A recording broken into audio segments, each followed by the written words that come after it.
ভাঙাচোরা যুব ভারতী, লন্ডভন্ড শতাব্দী প্রাচীন স্টেডিয়াম, লিওনেল মেসিকে একবার দেখতে অগণিত অনুরাগীরা এই হাজার হাজার মূল্যের টিকিট কেটে শনিবার ভিড় জমিয়েছিলেন যুব ভারতীতে। তবে প্রিয় তারকাকে ঘিরে রেখেছিলেন নেতা থেকে মন্ত্রীরা, এমনটাই অভিযোগ মেসি অনুগামীদের। তারপরেই ক্ষোভের রেশ আঁচড়ে পড়ে স্টেডিয়ামে। কিন্তু এই ঘটনা কেন ঘটল তার তদন্তে রবিবার সকালেই মুখ্যমন্ত্রীর নির্দেশে গঠিত তদন্ত কমিটি পৌঁছয় যুব ভারতীতে।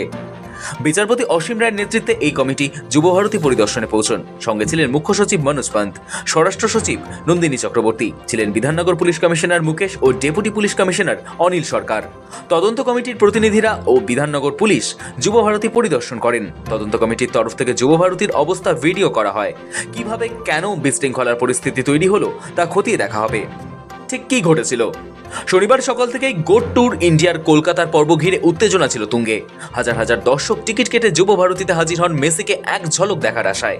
কিন্তু নিরাপত্তার বলয়, মঞ্চের অবস্থান এবং বিশিষ্ট ব্যক্তিদের ঘেরাটোপে আর্জেন্টিনার তারকাকে কার্যত দেখা যায়নি গ্যালারির বড় অংশ থেকে। মেসির মাঠে উপস্থিতি ছিল মাত্র কয়েক মিনিটের। নির্ধারিত স্টেডিয়াম ল্যাপও সম্পন্ন হয়নি। এরপর পরিস্থিতি দ্রুত নিয়ন্ত্রণের বাইরে চলে যায়। গ্যালারি থেকে মাঠে নামেন দর্শকের একাংশ। চেয়ার, বোতল ছোড়া, ব্যানার ছেঁড়ার ঘটনাও ঘটে।